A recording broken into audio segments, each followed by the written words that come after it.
Le 13 octobre 2025, un événement majeur a secoué l'Afrique de l'Ouest. Un projet d'envergure colossale de barrage hydroélectrique à 400 MW situé au cœur du Burkina Faso. Ce projet promet non seulement de transformer le paysage énergétique du pays, mais aussi de repositionner le Burkina Faso sur la scène mondiale. Cependant, derrière cette promesse de lumière stable se cachent des défis techniques, écologiques et politiques gigantesques. Comment Ibrahim Traoré, en tant que leader, mène-t-il ce pari audacieux? Et quelles en seront les véritables conséquences pour la région? Ce projet de barrage, au cœur de l'Afrique, n'est pas simplement une infrastructure énergétique. Il représente une promesse, celle de redonner l'indépendance énergétique au Burkina Faso et de le sortir des ténèbres de l'incertitude électrique. Ibrahim Traoré, à la tête de cette initiative, s'engage à fournir de l'électricité stable à 2,5 millions de personnes dans un pays où les coupures sont fréquentes et les groupes électrogènes omniprésents. Mais l'enjeu ne s'arrête pas là. Ce barrage de 400 MW, avec son module solaire, pourrait transformer le pays en un acteur clé de l'énergie en Afrique de l'Ouest. Le succès de ce projet pourrait ouvrir la voie à une nouvelle ère pour le Burkina Faso, où les défis d'une croissance durable seraient surmontés. Mais qu'en est-il des obstacles logistiques et écologiques?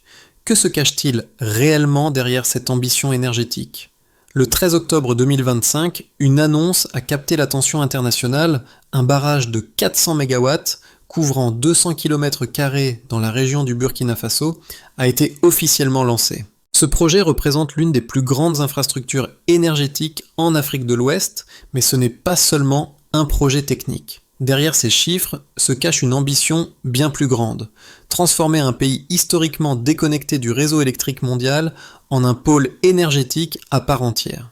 Les chiffres sont impressionnants: 400 MW de puissance initiale, avec la possibilité d'ajouter 150 MW supplémentaires grâce à un module solaire.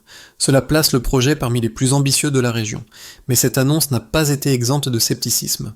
Le Burkina Faso, longtemps confronté à des coupures de courant et des pénuries d'électricité, se lance dans un pari risqué où les enjeux ne se limitent pas à la simple production d'énergie. L'emplacement du barrage, près de la frontière avec le Ghana, a été choisi pour son potentiel hydraulique important, mais aussi pour les risques associés aux variations saisonnières du fleuve.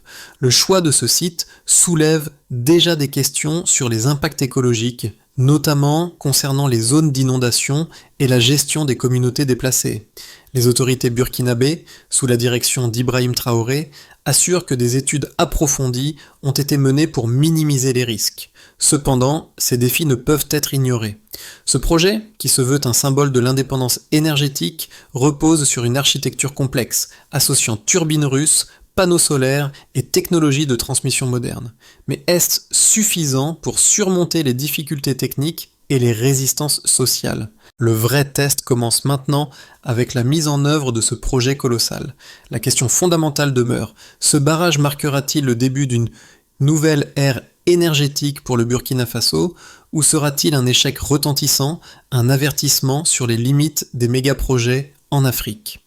Ibrahim Traoré, l'architecte de ce projet monumental, incarne l'espoir d'un Burkina Faso plus autonome et plus moderne. Depuis son arrivée au pouvoir, Traoré a mis l'accent sur l'indépendance énergétique comme pilier de son programme de développement. Ce barrage, qui porte son nom, symbolise ses ambitions pour le pays et l'Afrique. Mais l'impact de ce projet va bien au-delà de la politique nationale. Il se dessine également à travers les histoires de ceux qui y participent directement. Les premières équipes techniques burkinabées, formées pour la maintenance des turbines et la gestion des systèmes solaires, ont déjà commencé à intégrer les compétences nécessaires à la gestion d'une infrastructure de cette envergure. Leur rôle est crucial. Sans eux, le projet perd de son sens. Ces techniciens locaux ne sont pas seulement des exécutants, ils sont les véritables bâtisseurs du futur énergétique du pays. Leur montée en compétences et leur intégration dans le système sont les véritables facteurs clés de succès de cette ambition. Dans les villages proches du site du barrage, les premiers signes de changement sont visibles.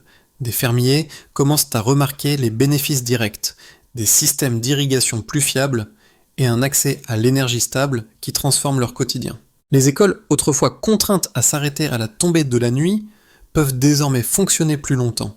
Ce n'est pas une transformation abstraite, c'est une réalité tangible qui commence à se dessiner à travers les expériences vécues au quotidien. Mais pour que cette dynamique se pérennise, un élément reste crucial, la gestion de l'infrastructure à long terme.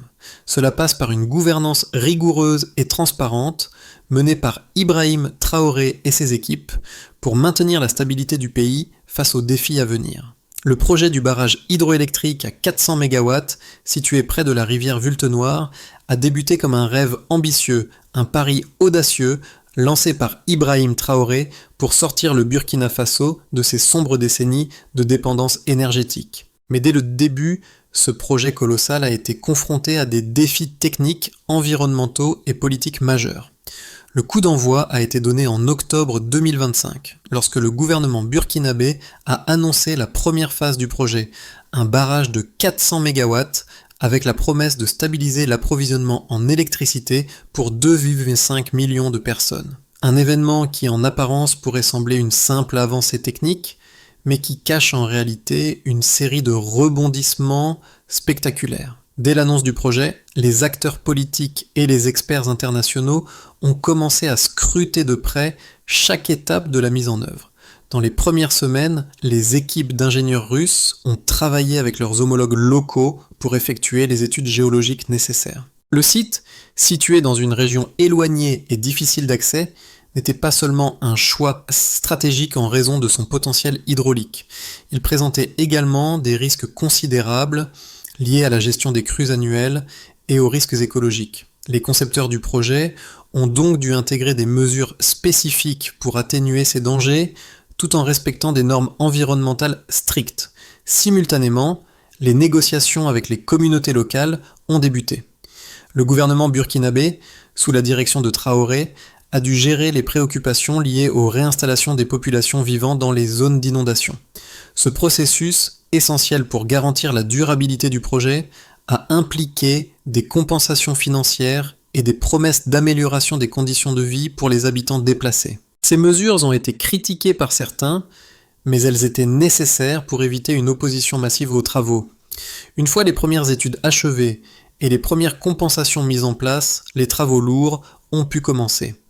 Les excavatrices ont creusé le lit du futur barrage, tandis que les équipes russes ont supervisé l'installation des turbines et des infrastructures électriques. Ce fut une phase de grande intensité, avec des enjeux à la fois techniques et politiques, mais également de grandes attentes sociales. Le moment décisif est arrivé lorsque les premières turbines ont été mises en marche. Les résultats ont été plus rapides que prévu. Les villages voisins ont commencé à bénéficier d'une électricité stable et les bénéfices immédiats ont été évidents. Les clinics, par exemple, ont pu conserver des vaccins à des températures constantes. Un développement qui a immédiatement amélioré les services de santé. De même, les écoles ont vu leurs horaires prolongés, offrant ainsi de meilleures opportunités d'éducation pour les enfants de ces régions reculées. Mais ce succès n'a pas été sans ses revers. En parallèle, des tensions ont émergé autour de la gestion des ressources en eau et certains groupes écologistes ont mis en garde contre les risques environnementaux liés aux inondations. Les experts en écologie ont critiqué l'impact à long terme du projet sur les écosystèmes locaux, tandis que des voix internationales ont soulevé des questions sur le rôle croissant de la Russie dans le projet.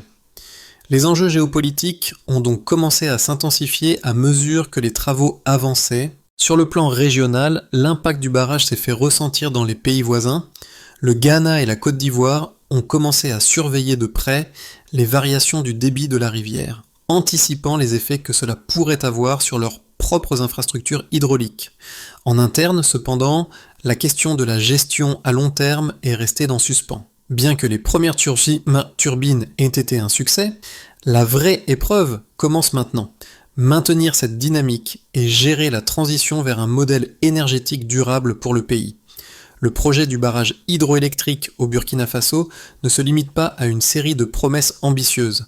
Il repose sur des résultats mesurables, dont certains ont déjà été observés dans les premières phases de la mise en œuvre. 3 indicateurs clés permettent d'évaluer les progrès réalisés jusqu'à présent, chacun ayant un impact direct sur la vie quotidienne des Burkinabés.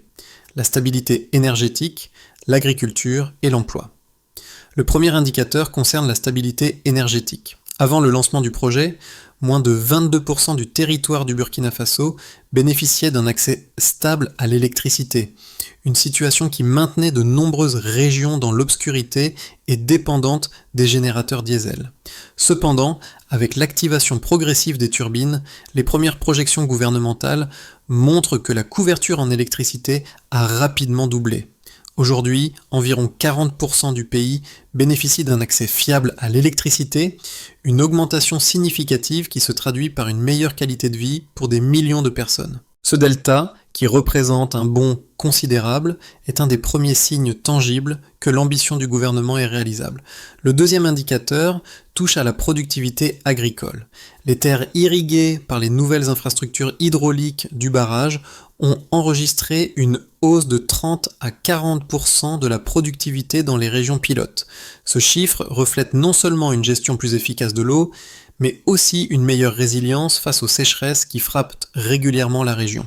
Les agriculteurs, notamment dans les zones proches du barrage, ont vu leur rendement augmenter de manière régulière grâce à un approvisionnement en eau plus stable.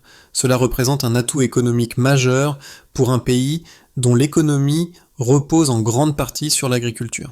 Les rendements agricoles plus élevés apportent de nouvelles sources de revenus pour les familles rurales et permettent de mieux sécuriser les récoltes. Le troisième indicateur, qui est tout aussi crucial, est la création d'emplois. Le chantier du barrage a permis la création de plus de 15 000 postes dans les secteurs de la construction, de la maintenance, de la gestion environnementale et dans l'intégration des technologies solaires. Ces emplois ont non seulement fourni un soutien immédiat pour l'économie locale, mais ils ont aussi permis à de nombreux jeunes burkinabés d'acquérir des compétences techniques rares.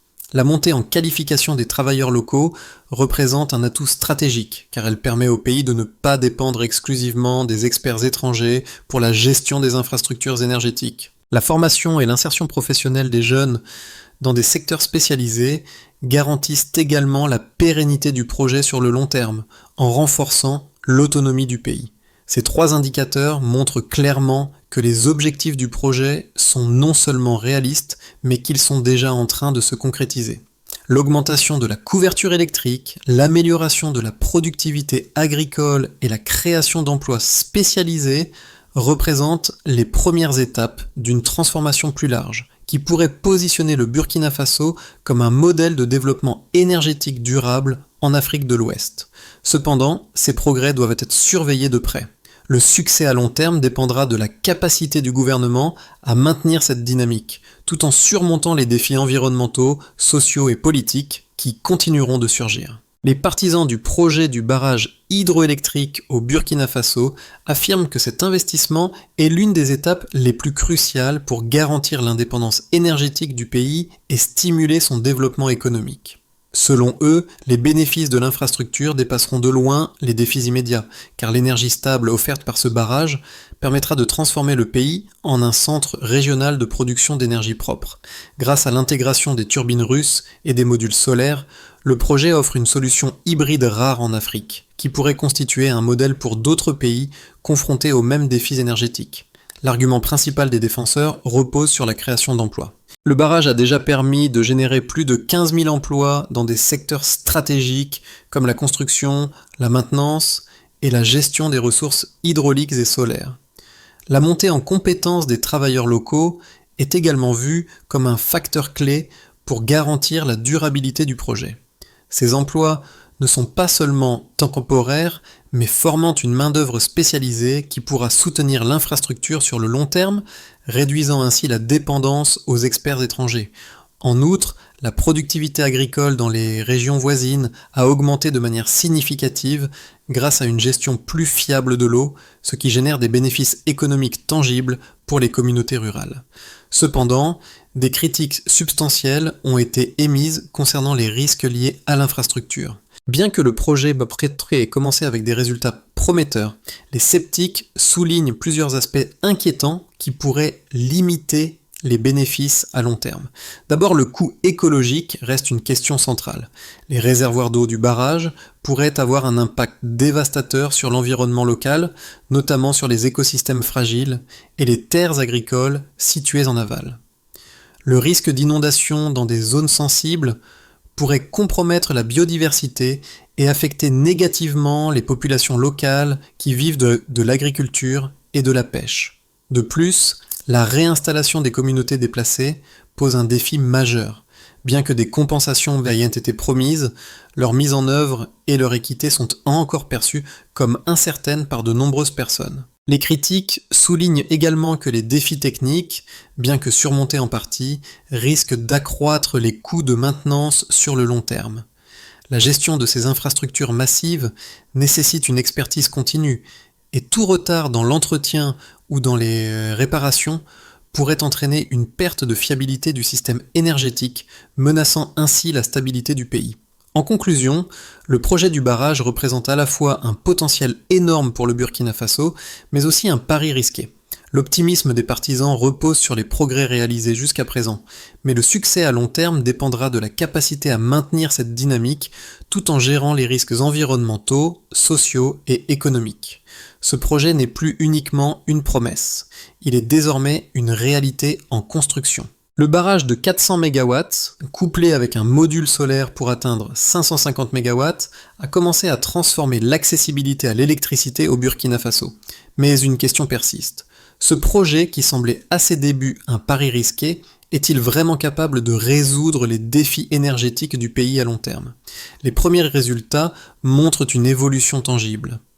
L'augmentation de l'accès à une électricité stable dans les régions pilotes a rapidement amélioré la qualité de vie. Les hôpitaux, écoles et entreprises locales bénéficient désormais d'une fourniture d'énergie continue, permettant une meilleure gestion des services de base. Cependant, ces résultats ne doivent pas masquer les défis qui restent à relever.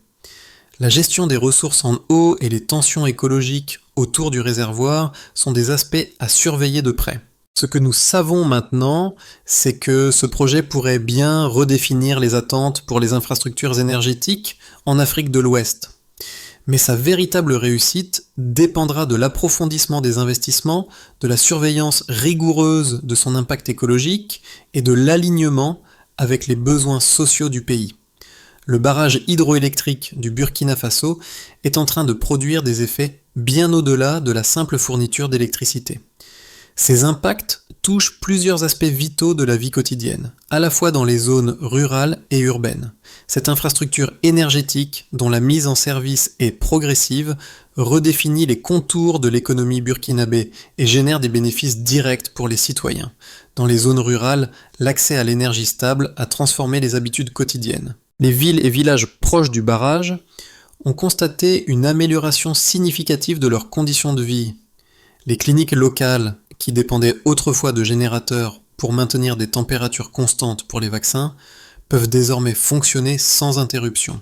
Les écoles, autrefois limitées par les coupures de courant, ont prolongé leurs heures d'ouverture, offrant aux élèves une meilleure qualité d'éducation. Cela a aussi permis aux commerçants et artisans locaux de prolonger leurs heures d'activité, ce qui a un impact direct sur leurs revenus. Dans les zones agricoles, l'irrigation stable, facilitée par le barrage, a permis une augmentation de la productivité. Les exploitations agricoles situées près du réservoir constatent une amélioration des rendements grâce à un meilleur contrôle de l'eau, réduisant ainsi la dépendance aux conditions climatiques. Les agriculteurs bénéficient également de l'irrigation plus régulière, ce qui permet une récolte plus stable, même en période de sécheresse.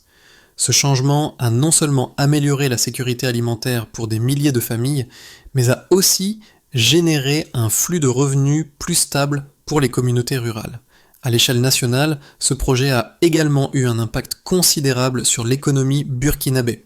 L'industrie locale a commencé à tirer parti de la stabilité énergétique. Des entreprises de fabrication, des ateliers de réparation et des établissements de transformation alimentaire bénéficient désormais de coûts énergétiques réduits, ce qui améliore leur compétitivité. Les entreprises locales investissent davantage et de nouveaux secteurs économiques commencent à émerger. Ce phénomène, bien qu'encore embryonnaire, pourrait à terme stimuler un secteur industriel qui était autrefois très limité par les coupures fréquentes. Les indicateurs économiques montrent une augmentation de l'emploi dans les secteurs liés à l'énergie, avec des milliers de postes créés dans la construction, la maintenance et la gestion des infrastructures du barrage.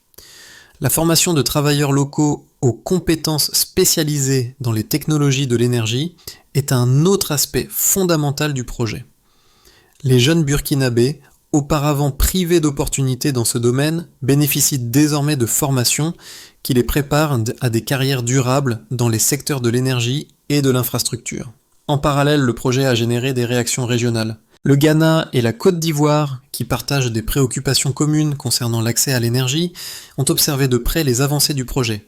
Le réservoir du barrage et ses impacts sur le débit de la rivière sont scrutés par ces pays voisins, qui s'inquiètent de l'effet qu'une réduction du débit pourrait avoir sur leurs propres ressources hydriques. Ce partage des eaux pourrait devenir un point de tension dans les années à venir, bien que des accords bilatéraux sur l'utilisation de la rivière soient en cours de négociation. À l'échelle internationale, la communauté des donateurs et des investisseurs étrangers suit également l'évolution du projet. L'adhésion au projet pourrait ouvrir la voie à d'autres investissements dans des infrastructures similaires à travers le continent, mais tout dépend de la gestion future du barrage et de sa durabilité. Ainsi, les conséquences concrètes de ce projet se mesurent sur plusieurs fronts. L'amélioration de la vie quotidienne des Burkinabés, la stimulation de l'économie locale, la création d'emplois spécialisés et les premiers signes de coopération régionale dans la gestion des ressources hydriques. Si ces effets se maintiennent, le Burkina Faso pourrait émerger comme un modèle de réussite en matière de développement énergétique durable en Afrique. À court terme, le projet du barrage hydroélectrique au Burkina Faso pourrait suivre l'un des 3 scénarios distincts, chacun ayant des implications profondes pour le pays et sa trajectoire énergétique. Ces scénarios, bien qu'incertains, permettent de mieux appréhender les trajectoires possibles et les défis à surmonter. Scénario de base. La stabilité se renforce. Dans ce scénario, le projet continue de suivre sa trajectoire de croissance avec des progrès réguliers dans la mise en service des turbines et de l'extension du réseau électrique. La capacité de 400 MW initiale se stabilise et l'intégration progressive des 500 MW supplémentaires issus du module solaire contribue à une couverture encore plus large du territoire. Les villages voisins bénéficient d'un approvisionnement énergétique stable, tandis que les rendements agricoles continuent de s'améliorer grâce à l'irrigation constante. Ce scénario engendrera également une croissance économique plus stable avec des entreprises locales tirant parti de l'accès à une électricité fiable. La création d'emplois et la montée en compétences des travailleurs locaux se poursuivent, renforçant l'autonomie du pays dans la gestion de ses infrastructures. Scénario optimiste, une plateforme énergétique régionale. Dans un contexte idéal, ce projet pourrait transformer le Burkina Faso en un véritable pôle énergétique régional. L'extension du réseau électrique à d'autres pays voisins, comme le Ghana et la Côte d'Ivoire, devient une réalité, contribuant à renforcer les relations diplomatiques et économiques au sein de l'Afrique de l'Ouest. La montée en capacité du barrage vers 550 MW pourrait positionner le pays comme un acteur clé de l'énergie verte dans la région, notamment grâce à l'intégration des modules solaires. Cette dynamique serait soutenue par une politique de partenariat stratégique, attirant des investissements étrangers dans d'autres secteurs industriels. Dans ce scénario, le Burkina Faso réussit non seulement à assurer sa propre indépendance énergétique, mais devient également un modèle pour les autres nations africaines confrontées à des défis similaires. Scénario pessimiste, tensions et retard. A l'inverse, le projet pourrait rencontrer des obstacles importants tant sur le plan technique qu'environnemental. Les risques écologiques liés à la gestion du réservoir pourraient se concrétiser avec des effets dévastateurs pour les écosystèmes locaux. Des inondations imprévues, exacerbées par des problèmes de maintenance, risqueraient de perturber la vie des communautés voisines et d'entraîner des déplacements massifs. De plus, des tensions sociales pourraient émerger si les compensations aux communautés déplacées ne sont pas jugées équitables. La pression sur le gouvernement pour résoudre ces problèmes pourrait ralentir les progrès du projet, voire mener à des révisions de l'ambitieux calendrier. Dans ce scénario, bien que le barrage produise encore de l'énergie, l'instabilité politique et économique pourrait limiter ses bénéfices à long terme, faisant du projet un avertissement plutôt qu'un modèle à suivre. Dans les 3 scénarios, un élément reste constant. La gestion rigoureuse de l'infrastructure, tant sur le plan technique qu'administratif, sera cruciale pour déterminer si le projet peut atteindre ses objectifs de durabilité. La gouvernance et la capacité à anticiper et résoudre les défis seront les facteurs déterminants dans l'évolution de ce projet. À ce stade du projet, l'impact du barrage commence à se faire sentir bien au-delà des chiffres. Le projet hydroélectrique du Burkina Faso ne se limite pas à un simple changement d'infrastructure. Il touche directement les vies de millions de personnes. Dans les communautés rurales, l'électricité stable a transformé la vie quotidienne. Les enfants peuvent désormais étudier après la tombée de la nuit, un luxe que beaucoup d'entre eux n'avaient jamais connu auparavant. Les commerces locaux, autrefois soumis aux aléas des coupures de courant, voient leurs horaires d'ouverture prolongés, augmentant ainsi leurs revenus. Cette amélioration des conditions de vie permet aux familles de se projeter dans un avenir plus stable. Mais au-delà de ces effets immédiats, c'est l'espoir collectif qui commence à se tisser autour du projet. Les Burkinabés, longtemps privés d'énergie fiable, voient dans ce barrage un symbole de renouveau. Ce projet incarne l'idée qu'un petit pays, même avec des ressources limitées, peut réussir à se réinventer grâce à l'innovation et à la collaboration internationale. Les écoles bénéficient désormais d'une meilleure organisation, les cliniques conservent des vaccins de manière plus fiable et les agriculteurs ont constaté des rendements plus réguliers, réduisant ainsi leur dépendance à la chance. Les jeunes générations sont peut-être les plus impactées. Ce projet ne leur offre pas seulement une énergie stable, il leur ouvre aussi un avenir dans des métiers qu'ils n'auraient jamais imaginés. La montée en compétences dans des domaines spécialisés comme la maintenance des turbines ou l'énergie solaire leur offre des perspectives professionnelles solides, éloignant ainsi les jeunes de l'exode rural et des emplois précaires. Le véritable défi maintenant est de maintenir cet élan, de renforcer la confiance des citoyens et de garantir que ces bénéfices se traduisent par des changements durables. Le projet ne doit pas seulement être une réussite technique, mais aussi une réussite sociale et humaine, dans laquelle chaque Burkinabé, qu'il soit technicien, étudiant ou agriculteur, se sent partie prenante du processus de transformation. Pour garantir que le projet du barrage hydroélectrique se concrétise pleinement et qu'il apporte des bénéfices durables au Burkina Faso, une série de mesures stratégiques doivent être mises en place à court, moyen et long terme.